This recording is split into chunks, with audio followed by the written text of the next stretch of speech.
भारत ने चली बांग्लादेश के खिलाफ एक ऐसी चाल जिसे देखकर बांग्लादेश का बदल गया पूरा नक्शा। सिर्फ बांग्लादेश ही नहीं बल्कि पाकिस्तान की भी खुशी को सिर्फ 6 घंटे के अंदर कर डाला खत्म, और बांग्लादेश की प्रधानमंत्री शेख हसीना भारत ही पहुंची। ऐसा क्यों? भारत के इस कदम से चीन और पाकिस्तान में आया भूचाल। दरअसल दोस्तों, आप सभी यह वीडियो देख सकते हो कि कैसे बांग्लादेश का माहौल और हालात पूरी तरह से खराब हो चुके हैं। वहीं दूसरी तरफ पाकिस्तान खुशी से झूम रहा था, यानी खुशियां मनाने में लगा हुआ था। लेकिन पाकिस्तान की यह खुशी ज्यादा समय तक बरकरार नहीं रही, क्योंकि भारत ने ऐसा खेल खेला कि पूरा पाकिस्तान हिल गया। दोस्तों, भारत क्या कुछ कर सकता है और भारत क्या चीज है, इसका अंदाजा आप इसी बात से लगा सकते हैं। ये फोटो तो आपको याद ही होगी। दरअसल ये फोटो तब की है जब अफगानिस्तान के ऊपर तालिबान ने कब्जा कर लिया था और अफगानिस्तान का तत्कालीन राष्ट्रपति अशरफ घनी देश छोड़कर भाग गया था। उसका क्या क्या हाल हुआ, शायद आप सभी को पता ही होगा।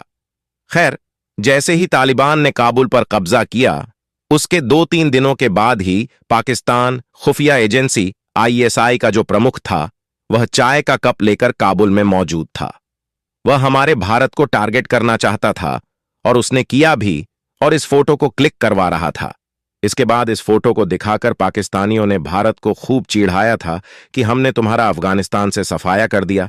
इतना ही नहीं, पाकिस्तानियों ने तो यह भी खुशी मनाना शुरू कर दी थी कि भारत उनके अनुसार अफगानिस्तान के जरिए पाकिस्तान में जो बलूचिस्तान के विद्रोही गुट है, जो बलूचिस्तान को पाकिस्तान से अलग देश बनाने की मांग करते हैं और उसके लिए लड़ भी रहे हैं, पाकिस्तानी सेना उन्हें अब भारत की मदद नहीं मिल पाएगी। उनकी जो आजादी की मांग है हमेशा हमेशा के लिए खत्म हो जाएगी।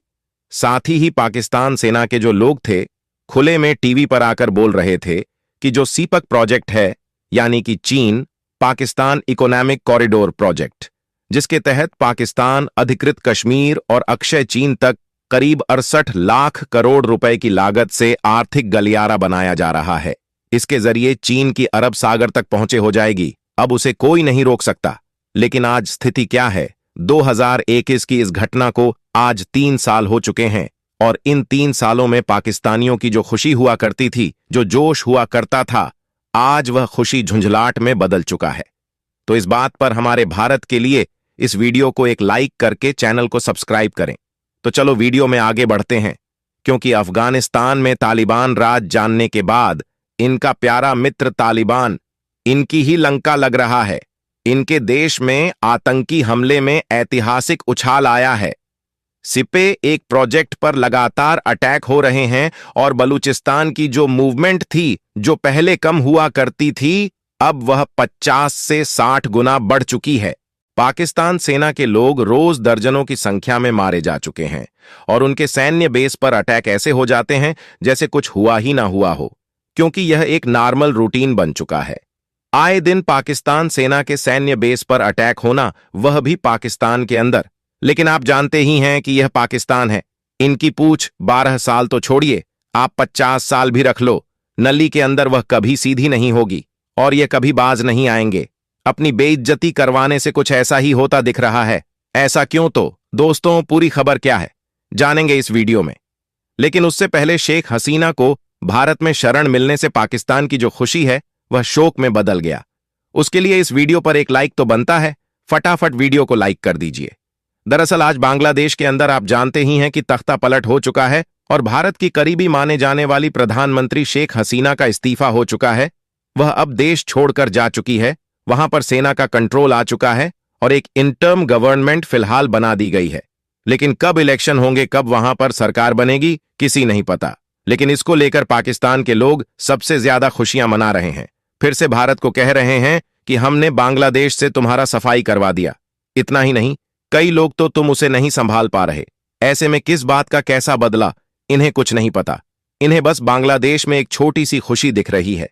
भारत का समर्थन करने वाली प्रधानमंत्री हट गई है, सेना का राज्य आ गया है। अब ऐसा प्रधानमंत्री आएगा जो कि भारत विरोधी होगा और भारत के खिलाफ पाकिस्तान का साथ देगा। जबकि असलियत यह है कि जिस कारण से शेख हसीना को हटाना पड़ा, उसमें कहीं से भी भारत का समर्थन या भी नहीं था। यहां तक कि जो स्टूडेंट प्रोटेस्ट कर रहे थे पूरे बांग्लादेश में, उन्होंने कभी भी एंटी इंडिया नारे नहीं लगाई, ना ही भारत का विरोध किया, क्योंकि भारत ने किसी प्रकार का हस्तक्षेप नहीं किया बांग्लादेश में।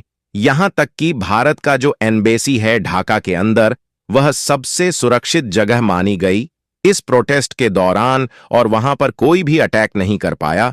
वहीं भारत ने एक अच्छा काम यह कर दिया कि हमने नहीं, शेख हसीना को बांग्लादेश से सुरक्षित निकाला जरूर, लेकिन उन्हें भारत में शरण नहीं थी। हम उन्हें किसी तीसरे देश में भेजेंगे ताकि बांग्लादेश के आम लोगों में, खासकर कि वह लोग जो प्रदर्शन कर रहे हैं, उनमें भारत की छवि खराब ना हो, वह भारत को बांग्लादेश विरोधी ना माने। रही बात की क्या बांग्लादेश में एक एंटी इंडिया प्राइम मिनिस्टर बन जाएगा तो बन जाने दो, मालदीव में भी तो एक एंटी इंडिया राष्ट्रपति बना। उसने 6 महीने तक भारत के खिलाफ खूब काम किया। 6 महीना के बाद स्थिति यह है कि वह भारत की शरण में गिड़गिड़ा रहा है कि हमें पैसा दे दो, हमें व्यापार दे दो। हमारे देश में आकर रोड शो कर रहा है कि भारत हमारी आर्थिक तौर पर मदद करें। ऐसे में ही बांग्लादेश को भी आप देखना, अगर वहां पर एंटी इंडिया पीएम बन भी जाता है तो अंततः उसे भारत के चरणों में आना ही पड़ेगा, चाहे कुछ भी हो जाए। ऐसे में मुझे लगता है कि जो बांग्लादेश में हुआ है वह शॉर्ट टर्म में भारत के लिए चिंताजनक जरूर है, क्योंकि पलायन वगैरह हो सकता है वहां के लोगों का, लेकिन लॉन्ग टर्म में इससे भारत को कोई नुकसान होगा मुझे नहीं लगता, क्योंकि भारत की डिप्लोमेसी और भारत का नेटवर्क बांग्लादेश में अल्ट्रा स्ट्रांग है। बहुत ज्यादा मजबूत शेख हसीना ने भारत को ही क्यों चुना? तो दोस्तों आपको बता दें, पिछले कई सालों से भारत शेख हसीना का सपोर्टर रहा है। बांग्लादेश का बॉर्डर भारत के कई पूर्वोत्तर राज्यों से लगता है। इनमें से कई सारे राज्यों में उग्रवाद एक बहुत बड़ी चिंता का विषय है। ढाका के साथ में फ्रेंडली बिहेवियर इन मुद्दों को सॉल्व करने में काफी हद तक मददगार रहा है। मीडिया रिपोर्ट के मुताबिक अपने कार्यकाल के दौरान शेख हसीना ने बांग्लादेश में भारत विरोधी उग्रवादी संगठनों पर नकेल कसी है। इसकी वजह से दिल्ली में उनकी काफी थक रही है। हसीना ने भारत को ट्रेंड अधिकार भी दिए हैं। इसकी वजह से पूर्वोत्तर राज्यों में सामानों का ट्रांसपोर्टेशन आसान। शेख हसीना ने साल 1996 में के बाद से भारत के साथ में अच्छे संबंध बनाए रखे हैं।